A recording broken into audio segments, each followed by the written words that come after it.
We study billionaires, and this is episode 92 of The Investors Podcast. Today's episode is brought to you by RealVisionTV.com. Real Vision is the #1 video-on-demand channel for finance where the world's greatest investors provide full-length interviews and behind-the-scenes access. This is a service that Stig and I both use every single day because of the enormous value and insights we gain from listening to billion-dollar portfolio managers. If you want to test out Real Vision TV for 1 week free or get a 10% discount on your subscription, use our coupon code TIP, which stands for The Investors Podcast, today. Broadcasting from Bel Air, Maryland, this is The Investors Podcast. They'll read the books and summarize the lessons. They'll test the waters and tell you when it's cold. They'll give you actionable investing strategies. Your host, Preston Pish and Stig Broderson. Hey, how's everybody doing out there? This is Preston Pish, and I'm your host for The Investors Podcast. And as usual, I'm accompanied by my co-host, Stig Broderson, out in Denmark. And I'll tell you what, folks, hold on to your hats, because today's episode is going to be a blast. That's all I can say, because we have a guest on our show today that is going to just be so much fun for you. You're going to be laughing. You're going to be taking notes. You're going to be doing all sorts of things. But today we have an insanely successful guest on our show. His name is Mr. Jesse Itzler. Jesse is the owner of the Atlanta Hawks basketball team, and he's the founder of the 100 Mile Group. So Jesse's well known for being the founder of Marquis Jet, which was one of the largest private jet card companies in the world. Well, it still is, because it was sold off to Berkshire Hathaway, which is the parent company of NetJets. And Jesse probably got one of the coolest starts in business that I've ever read about. And as you guys know, Stig and I read a lot of books here. So this is probably one of the coolest starts, because Jesse started out as a rapper in the early 1990s. He had a single that made it into the Billboard 100, and he even wrote songs for, get this, Tone Loc. So I'm sorry, but that has to be one of the coolest backgrounds I think I've ever announced on the show there, Jesse. So recently, Jesse decided that he just didn't have enough excitement in his life and they needed to shake some things up. So what does somebody do when they want to shake things up in their life but go out and hire a Navy SEAL to live with you for 30 days, not only live with you, but train with you and just, beat your physical body into oblivion. And so Jesse documented this experience in a book that Stig and I just recently finished reading, and the name of the book is Living with a SEAL. Stig, what are your initial thoughts about this book? And Jesse's just sitting here smiling and laughing because he doesn't know what to say with our intro here, but that book was crazy. It was so much fun. This book was like, we're used to reading about intrinsic values and discount cash flows. And Stig, what's your one-word comment for it? Unreal. So I appreciate it.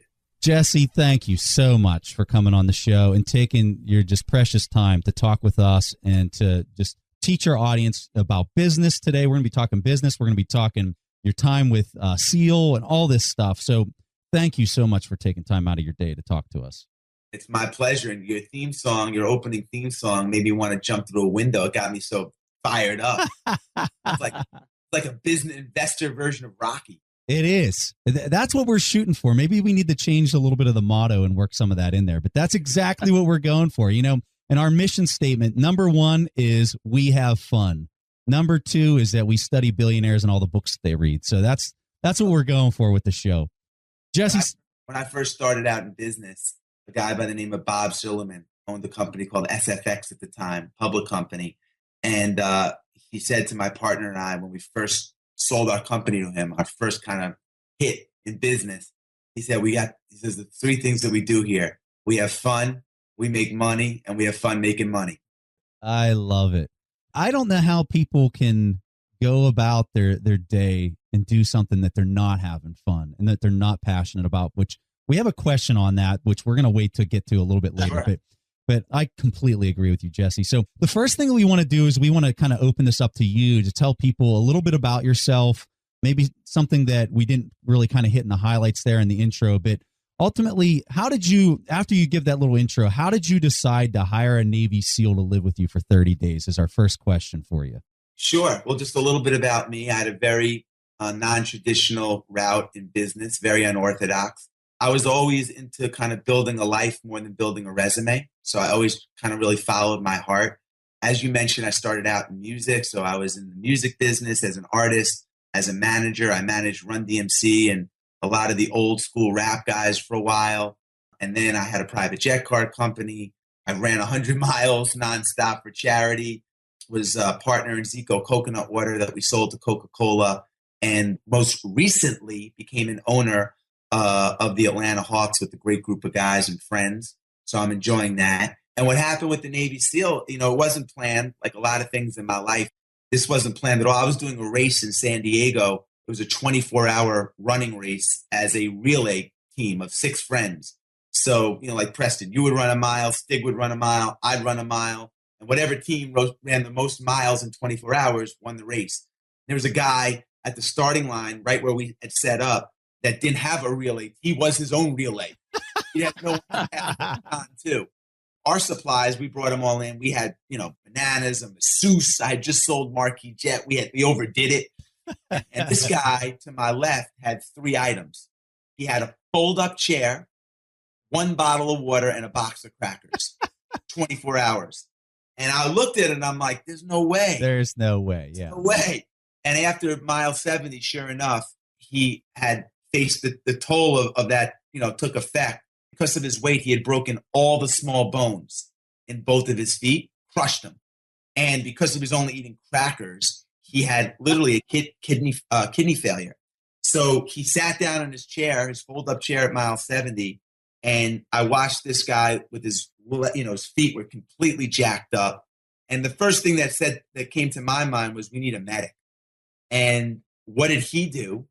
He basically taped his feet with duct tape or whatever, got up out of his chair with his broken bones, and ran another 30 miles to get to 100 miles. So I was like so blown away. I Googled him.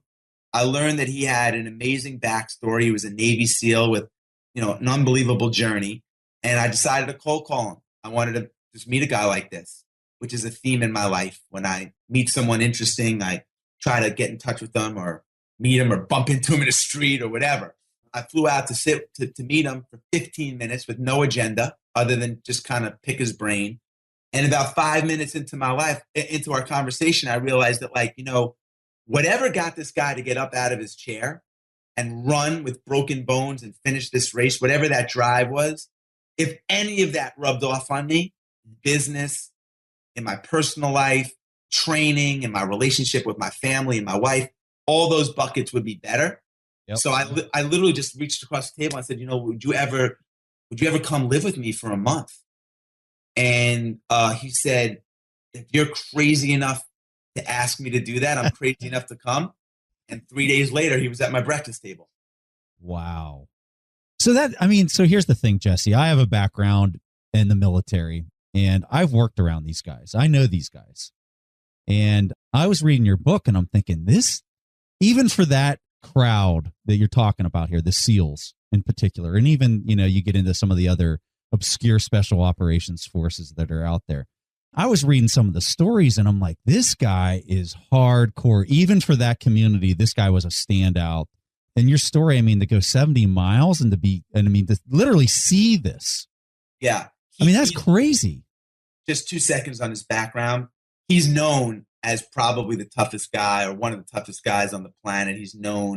He broke the Guinness Book of World Records for most pull-ups in a day. He did 4,030 in 17 hours.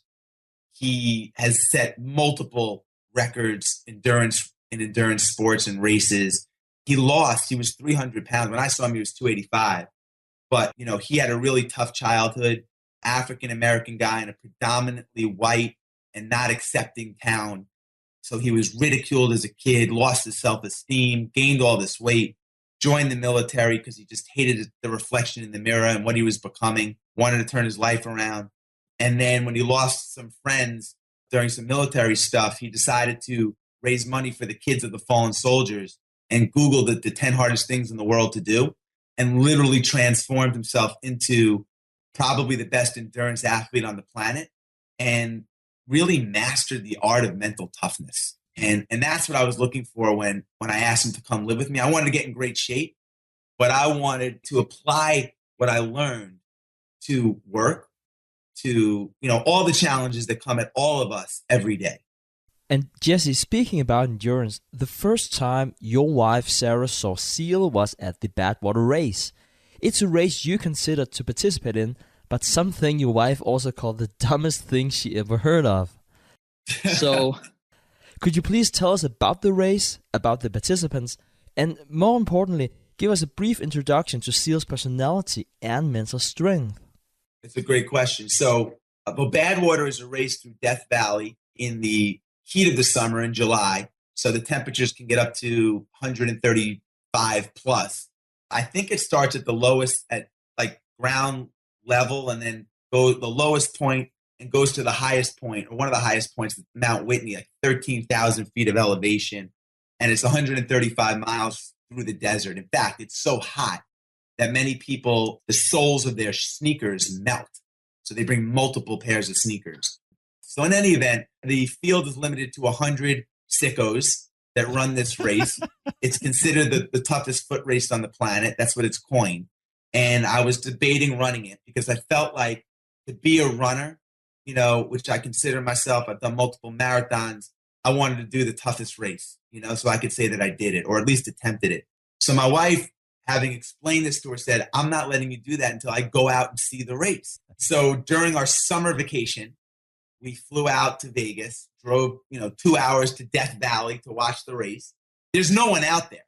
There's no spectators. I mean, it's on a straight line, 135 miles through the desert. So we parked like 30 miles into the race.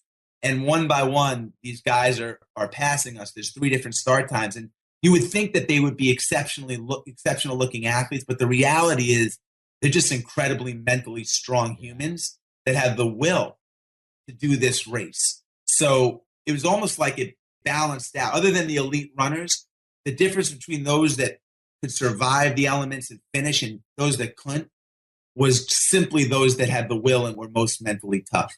So we're out there cheering people. And, as these runners are approaching us, they're thrilled to see another human on the sidelines. So they're high-fiving, they're celebrating us. And then all of a sudden, this robot machine, shirtless, comes over the hill in like a full gallop. And my wife goes crazy and she's cheering him. And, of the 100 runners, he was the only one that didn't look up, didn't react, didn't even acknowledge us, just went right by. And my wife was like, who in the world, what was that? And that is what moved into our apartment. Hey, it's just a little context for the people listening. So Stig was referring to Seal, and that's how Jesse refers to him in the book instead of his first and last name. And that was at the request of Seal that his name wasn't disclosed. So that's why we're referring to him as Seal as we're talking about him. And I also want to throw out there, so Stig was talking about Sarah, who's Jesse's wife. So just a little context on Sarah. So Sarah's a billionaire who is the founder of Spanx. And for, any guy out there or any girl out there knows who Sarah Blakely is because of the Spanx brand. And any guy out there, you have Sarah to thank for what she's done. So I just want to throw that out there. But when we go into the next part here, the next question that I have, Jesse, and it really, you're hitting on this theme of mental toughness and it really being the mind that's really kind of setting people apart. And I liked your comment about when you're out there and you're looking at these people, they don't necessarily fit the typical look of what you would think a runner looks like. It's really a test of just mental strength. So I think one of the key variables for people, and this is kind of my experience from, going to a service academy and just kind of going through maybe a milder form of what you're describing. Because I'm telling you, folks, if you read this book, the things that Jesse went through for 30 days was absolutely bananas, absolutely nuts. Okay, so it far trumps my time at West Point or any experience I had there as far as the mental toughness that he endured for these 30 days. It was crazy. But the thing that I noticed from my experience of my 4 years in college and the theme that I saw in your book is that Seal would always look internally for any mistakes or failures and never blame anything on his environment or the people that were surrounding him. I found that to be a very profound building block for people to become successful in life, is to have that mental mindset to always look internal opposed to external when trying to discover why something went wrong. So that was one of my key takeaways, but I'm really curious from your vantage point, Jesse. You went through all this craziness. You went through this experience. What would you say would be 1 to 3 of the main points that you took away from these 30 days with SEAL? He had me go down and wanted to see how many pull-ups I could do just to gauge where I was at physically. And I'm not super strong. I got up on the pull-up bar and I did maybe 8. And he said, all right, wait 30 seconds and try it again. So I got back up on the bar and I did maybe 6. And he said, all right, wait 30 seconds and do it a last time. And my arms were completely like jacked up. And I maybe eked out like 2 or 3 and I was done. And he said, all right, well, we're not leaving the gym until you do 100 more. And I said to myself, like that's impossible. You know, like maybe in SEAL land, you can do 100. Like that's not, I can't do that. And one by one, you know, I did them. And what I realized was that so many of our limitations are self-imposed, you know, and not just, you know, I said like, God, if I'm under indexing by 100 pull-ups, like where else am I under indexing in my life? Yeah. You know, I had to like really like dig in and be like, God, I could probably do so much more at work. I could probably do so many more of the goals that I have. You know, maybe I'm not reaching high enough. So it was just like this whole concept of I have so much more in my reserve tank. To that point, you know, he had a rule. We call it the 40% rule, which I mentioned in the book, which is basically when your brain says you're done, you're really just 40% done. At the first time that we are experiencing any kind of discomfort or pain, our brain sends a signal to stop because our brain doesn't want us to get hurt.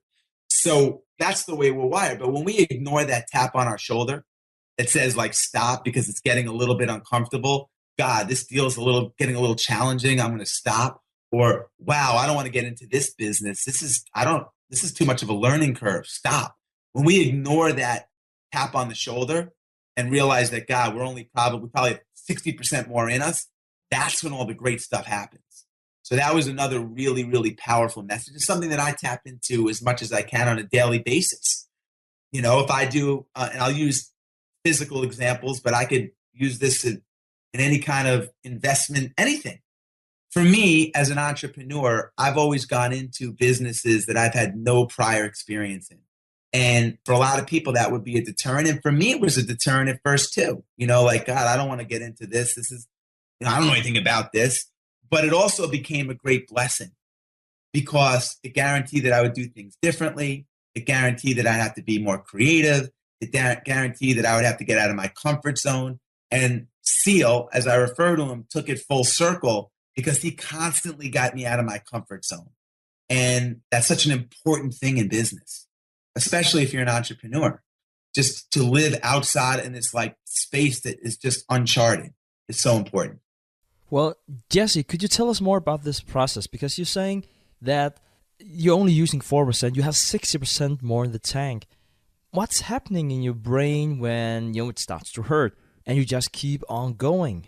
Well, I think I just refer to that as mental toughness, not motivation, not passion. I think that motivation can fade, passion can fade, but it's mental toughness. And mental toughness, grit, resilience, it's like a muscle. You have to constantly exercise your brain. You have to create an environment of when things get hard, I'm going to continue to go. I'm not going to quit. And by doing stuff that makes you uncomfortable, the way I look at it, I'm just exercising my muscle.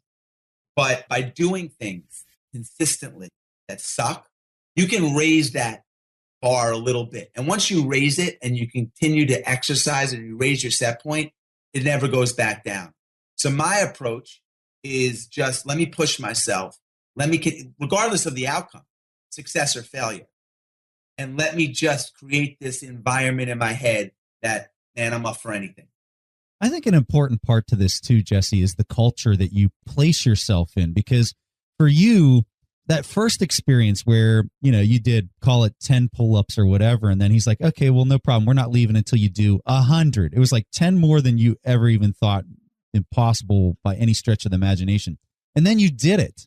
You hung around there. Now, it might have taken you longer than what you thought, but then you did it. the culture that SEAL was basically creating for you allowed you to basically see this hidden universe to yourself of 100 pull-ups is possible. It is something that I can do. And I think when you surround yourself with people that have the ability to think and stretch their limits and to, I guess, be hardcore like that and really kind of pull you along initially, next thing you know, your mind starts adapting to that culture and you start thinking it and believing it and then teaching it as well as time progresses. And I think it's so important for yourself to surround yourself with people that are going to take you to the next level and not pull you down and tell you how hard it is. Without question. And, drive is so contagious. So you want to surround yourself as much as you can with people that are want to go the same direction you're going. And, for me, and I can say this firsthand just because I had that experience, but so I had the opportunity to live with inspiration for 31 days. So you're dead on surrounding yourself with people, putting yourself in that situation, because it's so easy to listen to people and be like, why are you doing that? Why are you doing this? I hate that, because that's where I feel most alive. That's where I get the most reward. That's where I see what I'm made of. That's what gives me grit, and that's what I can apply to other stuff, not just reading it. There's no magic. You can't will this stuff in. It doesn't just say like, oh man, I want to do this and it's going to happen. It happens by a series of consistent events. It happens by failing. It happens by pushing the limits. And, I didn't really get all that until I went through this journey. I had been doing it through my, in my life because, I think the greatest gift I gave myself early on, and I think it's one of the greatest gifts that anyone can give themselves, is getting over the fear of embarrassment. When you redefine failure as just, not trying, not giving your all, or, being too scared to try something. So, Jesse, you were actually in pretty good shape. Whenever SEAL moved in, you have been running multiple marathons and longer races too. So even though that you're saying that it was to improve your physical state, you are still in a good shape. But SEAL still managed to take this to a whole new level. And I remember one thing from the book, and that was that at day 27, for instance, you managed to do 1,000 push-ups. To me, and I think almost everyone in the audience, this seems almost unrealistic to achieve. So I'm curious to hear about your thought process after living with SEAL, because in your book, you say at the same time that he was doing 2,500 push-ups, and you just talked to us about him doing more than 4,000 push-ups. You said that SEAL really taught you the appreciation of difficulty. So how has that realization influenced your physical training today, but also how has it influenced your personal and business relationships? Right. So let me just go back to the first part of your comment about when he first moved in. And, when he first moved in, I was in a routine like so many of us. I'm sure a lot of folks listening today, are in a daily routine, and routines are great, but routines can also be a rut. So for me, I was doing the same thing, and it became such a routine that it was just that. It was just like next day. I wasn't improving. So, when he came in and we started doing all these challenges, the first thing was I had to get out of my routine, change the way that I was thinking about things and approaching things. When he came, I could do 22 push-ups. And when he left, I was doing 1,000 a day. And he had a motto: every day we have to do something that sucks. And if it doesn't suck, we're not going to do it. And at first, and it sucked. Believe me, it all sucked. But by around day 14, I noticed the shift. And what would be like, man, I don't want to wake up and do this again, man, I do not want to do this, became, gosh, man, I can't wait to see what I can do today. To really get better, you have to go through in anything, a little pain, discomfort, and out of your comfort zone. I don't want to simplify this, saying going from 22 to 1,000, but I'm actually curious how much of that is due to a different state of mind and how much can be credited to you building up more muscle. And just to clarify, I did 1,000 a day. So we broke them up, maybe 100 in the morning, 100, but still, it was still a lot. 1,000's a lot to do, especially for me. I'm not even at all remotely strong. I would say that 80% of it was probably mental. And let me just give you an example. When I started running, I was running 3 miles, not with SEAL, in my life. I was running. My goal was I was going to run for 20 minutes, 10-minute miles. I'm like, if I could run 20 minutes without stopping, that's an accomplishment. And then gradually my pace built up to 9 minutes. And I was like, all right, let me get to 27 minutes. That'll be 3 miles. And then my goal was 40 minutes. And then ultimately an hour 3. So I'm like, that would be a 7 miles and a 9-minute pace. Let me get to an hour 3.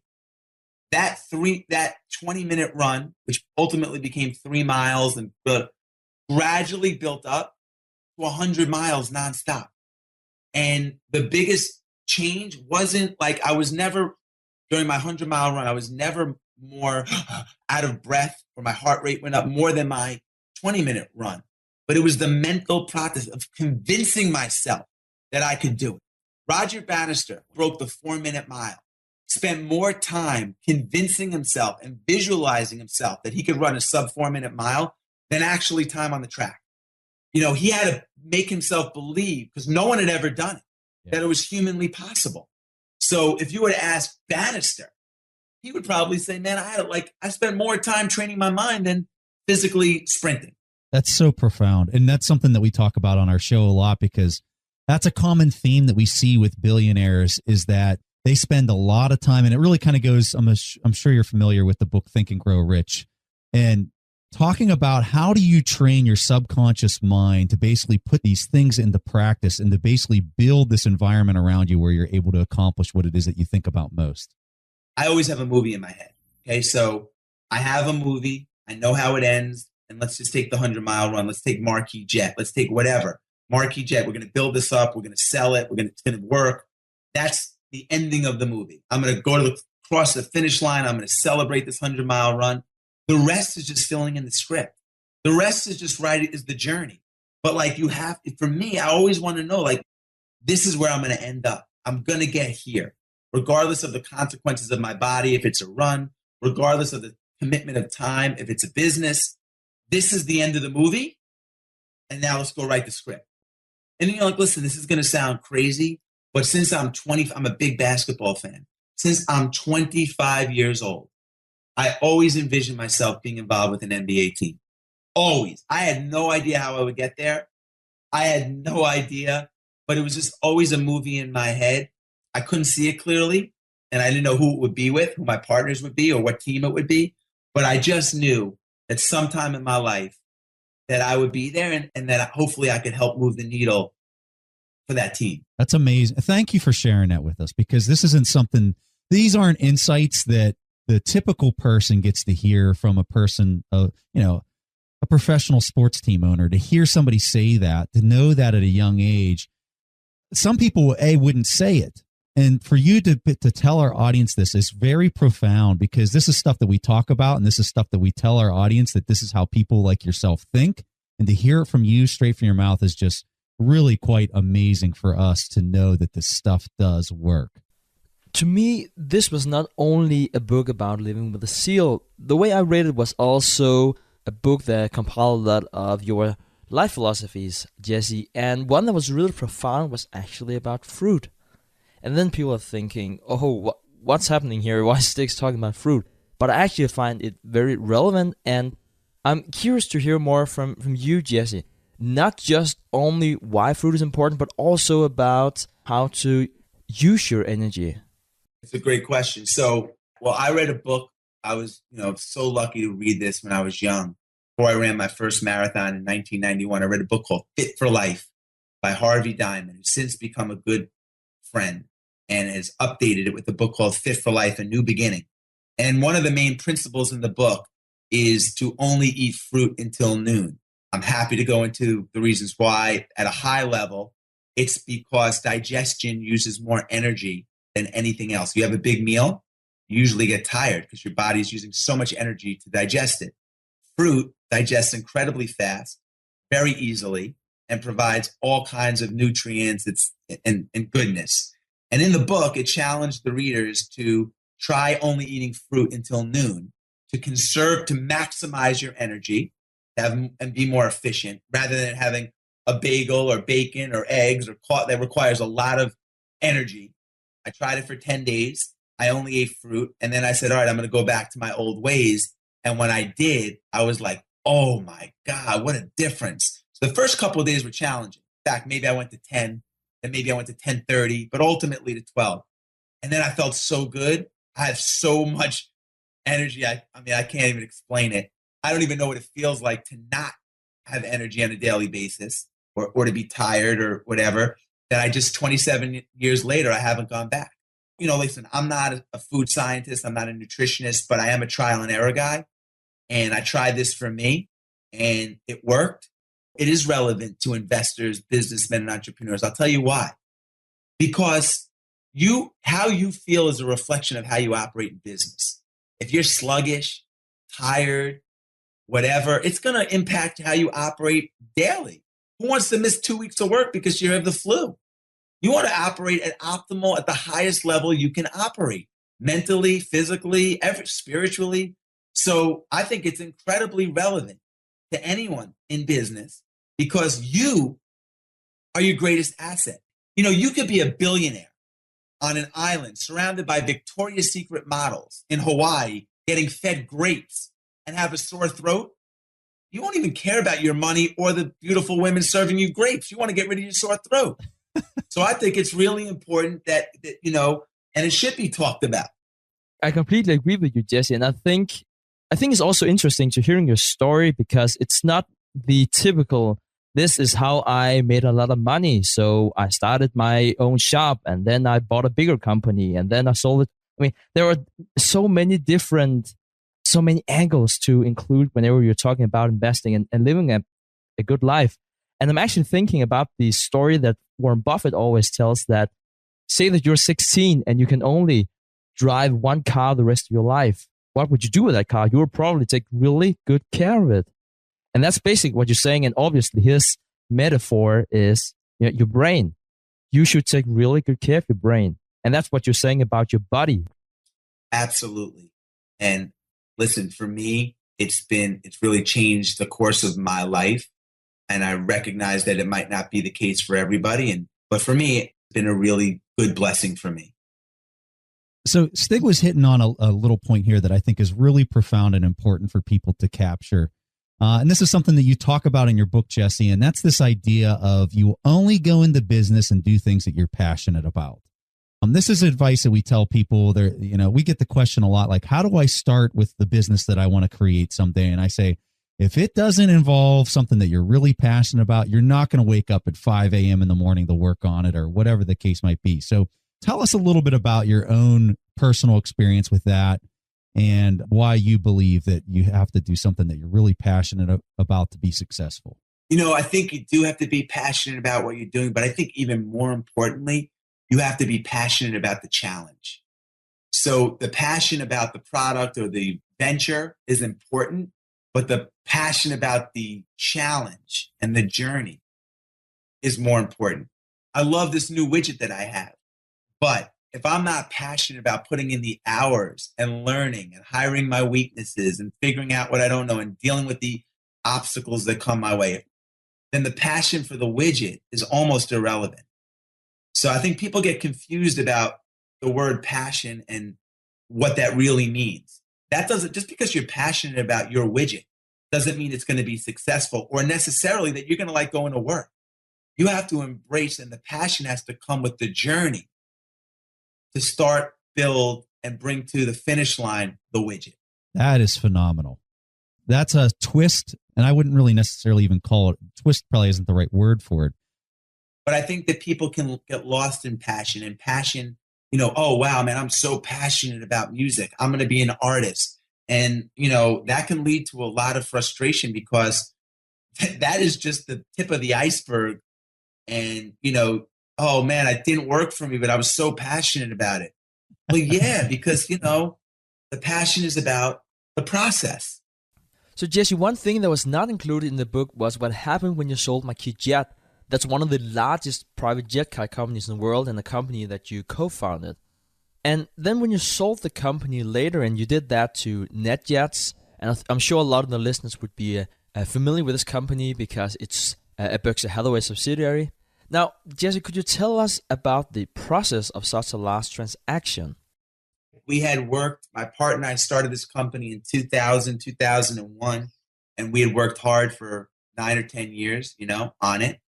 And this was the right fit for us.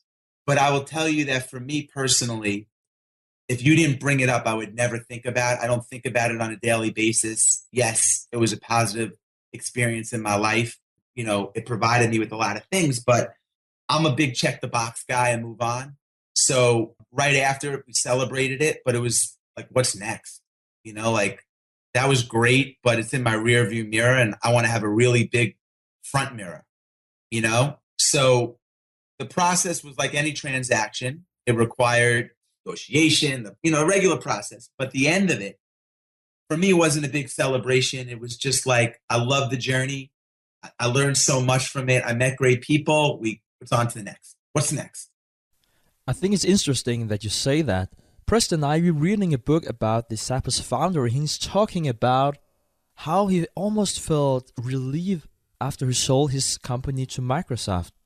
And I'm curious to hear if that's the same feeling you had, or if it's more, okay, we're looking forward, it was a lot of fun, but now on to the next thing. Yeah, I didn't feel relief or anything like that because I don't know if I mentioned this, but it's never been for me about building a resume. It's about building a life. And Marquis Jet and anything else that I've done have been part of the puzzle of my pie chart of my life.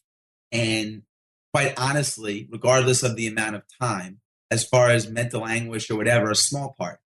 Because my family is a big part. My personal growth is a big part. My friends and family, all that stuff. And business, it was super important to me. But I didn't feel relief because I had all these other buckets felt very full to me. What was it like dealing with Warren? Was Warren part of the deal, or were you dealing with other people during the sale? Small part, other people. But since then, my wife has become really good friends with Warren. I spent a lot of time with Warren.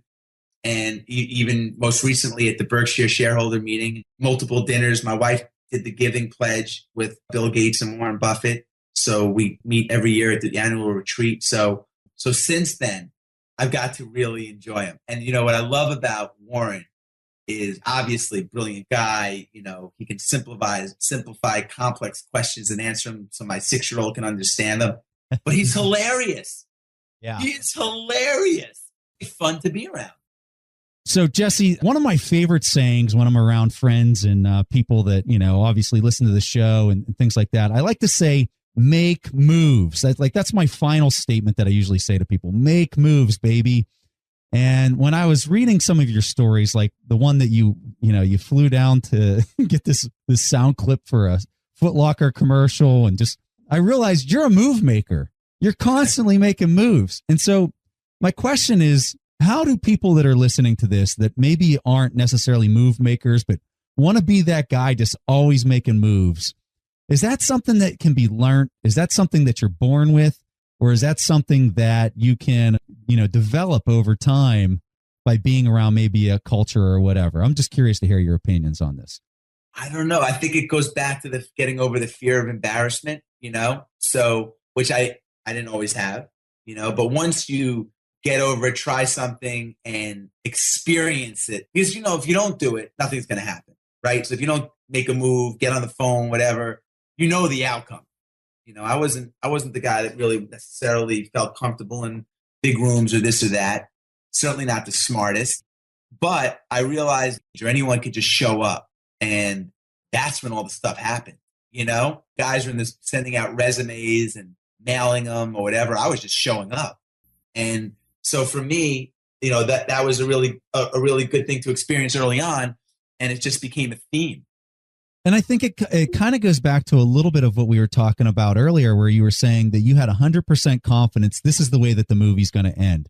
And you had this positive, maybe the probability is like 1 in 100 that it's going to happen. But you know what? Hey, I'm going to try. You never know. It might work out. I think people that have that mindset kind of have that move maker gene, if you will, at just pulling things off. I think so. I think you have to have a little bit of an I don't care attitude. Listen, when I was younger, I didn't care about the consequences. I just wanted it so bad. I didn't have a B plan. After college, I had really 2 things I could put on my resume. I was a kiddie pool attendant, and that's not going to get you very far right out of college. And I was a rapper that really didn't do good. So I could almost say I was a failed rapper. So So that being said, you really don't have a choice. You have to take those chances. And as a kid in your 20s, the consequences don't matter. So my final question, Jesse, is that in your book, you talk about your love for reading. What is an influential book that you have read that has helped you become so successful in business? I'm going to have to go back to the book Fit for Life, and I know it's a little bit odd on this particular podcast when you guys talk about, other things, but the books put me on the right course. And sometimes you think you're on the right course. And, if you're in a sailboat and you're sailing to England, you're going and you think you're on the right course, but your rudder's a little bit off. You end up in Africa. This book kind of put me right on the right course because my days got extended, my energy got extended, and I got more clarity around what was important to me. So as crazy as it seems, the most influential book in my life wasn't a business book or wasn't a motivational book. It was a book about health. If you have health, you have hope. If you have hope, you have everything. That's awesome. I love it. So, Jesse, here's the deal. Stig and I, we study all these billionaires and we try to determine the critical habits and behaviors so that we can take that and put it into use in our own lives. And when we read your book and we studied your background, there was one thing that you had done that no other billionaire has. And so as a result, we wanted to demonstrate this new and critical behavior for you so we can follow in your footsteps. And if you haven't figured out what I'm referring to, it's our very own rap song. So here it goes.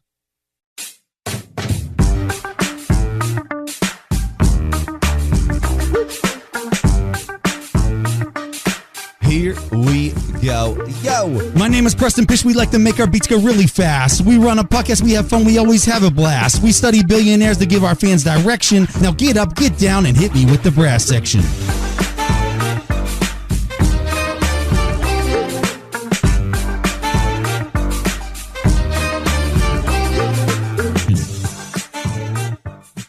What's your initial thoughts here, Jesse, on our talents? Do we have hope?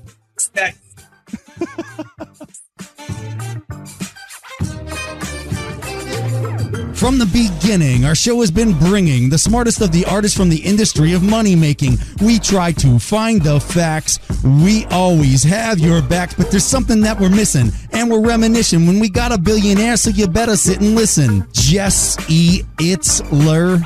This dude is always making moves. He taught us in his book that it's all about our attitudes that get success and our best. We want to thank you much for coming on to be our guest. Excuse me, pardon my interruption. Never stick beats, but it rhymes like eruption. When I look at Jesse, I wonder how he done so well. There's one thing I see he knows, and that's the fact that you can sell. It's not the jet, the hawk, or the fast car. You think he got his wealth because he started as a rap star.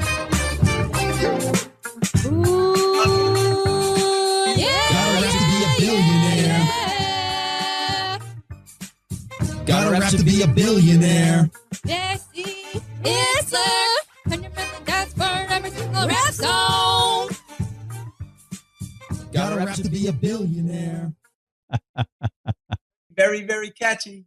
I just have to ask, Jesse, I know that you didn't sign 50 cents when you had the chance. Do you think you can afford not signing Preston and me? I love it. Oh, you should have seen our faces as we were recording that. It was just like, oh yeah, my. I had a blast doing it. Oh my God. The last 2 weeks, that's pretty much all we've thought about is that song. I love it. I love it. That is really good, guys. So thank you so much, Jesse. All jokes aside, we were obviously having fun with the rap song there, but the information that you gave our audience is just so priceless. It's timeless. It's stuff that people can listen to, years from now and really gain some incredible insights. So thank you for your precious time and coming on the show. My pleasure. My pleasure. Listen, I had a great time. I really appreciate you guys having me. All right, guys, that was all that we have for this episode. We'll see each other next week. So one of the things that Stig and I are very strict about is not endorsing any kind of service or product that we don't personally use ourselves. So with that said, we give our full endorsement of our sponsor's content, RealVisionTV.com. Real Vision is a site that Stig and I personally use ourselves, and it has had a profound impact on the way that we view the financial markets. One of the most important things a person can do is seek the knowledge of highly successful investors and business leaders, and more importantly, understand their thought process and how they make decisions. And with Real Vision, you get exclusive and in-depth interviews and presentations from the world's sharpest independent analysts, fund managers, geopolitical strategists, economists, and investors all in the same place. And right now, because you're listening to this show, we have a special offer for everyone in the TIP community. If you go to realvisiontv.com and put in our special offer code TIP, which stands for the Investors Podcast, you get 10% off your subscription to Real Vision TV. And if you're not sure if you want to get a subscription to the site without seeing the videos and content first, we completely understand that. That's why Real Vision is offering the TIP community a free week trial to see if you like their service. So trust me, you cannot afford to ignore the value that Real Vision creates with these in-depth, full-length interviews from famous investors like Kyle Bass, Jim Rogers, Tim Ferriss, and many more. The people being interviewed often have a net worth far exceeding hundreds of millions of dollars, and watching Real Vision is like being able to sit in the corner of a room and listen to a conversation that you're not supposed to have access to. So don't pass up this amazing offer to tap into the world's smartest investors all in one place, and go to realvisiontv.com. Don't forget, use the discount code TIP for your free week and 10% discount today. Thanks for listening to The Investors Podcast. To listen to more shows or access to the tools discussed on the show, be sure to visit www.theinvestorspodcast.com. Submit your questions or request a guest appearance to The Investors Podcast by going to www.asktheinvestors.com. If your question is answered during the show, you will receive a free autographed copy of the Warren Buffett Accounting Book. This podcast is for entertainment purposes only. This material is copyrighted by the TIP Network and must have written approval before commercial application.